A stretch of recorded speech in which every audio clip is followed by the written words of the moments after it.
Good morning, everyone. Welcome to the May 23rd Market Minute. I'm John Hopkins, President of Invested Central. Right now, we got the Dow futures down 82, S&P futures are down 9, and NASDAQ futures are down 17. Both Asian and European shares were lower overnight. Futures were up nicely again ahead of the bell Tuesday as the bulls looked to build on Monday's gains. The market opened higher as expected with further gains after the existing home sales numbers came out. By the time the market closed, the Dow and S&P were flat while the NASDAQ lost ground.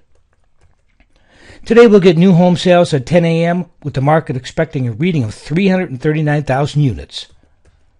We'll get earnings today from Bank of Montreal, Hewlett-Packard, Hormel Foods, and Toll Brothers. On the S&P, we've got the 20-day moving average at 1349, the 50-day at 1379, and the 200-day at 1279. The S&P closed at 1316 with support at 1295 and resistance at 1340. The bulls got their way when the market opened on Tuesday and even strengthened after existing home sales numbers were released at 10 a.m.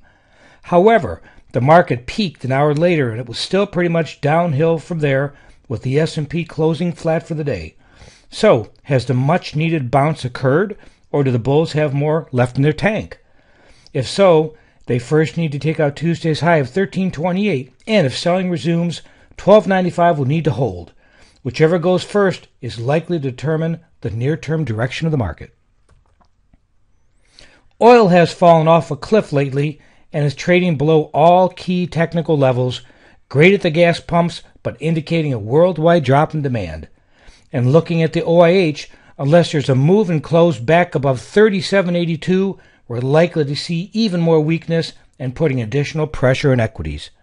This is John Hopkins. I'll be back tomorrow morning with another Market Minute.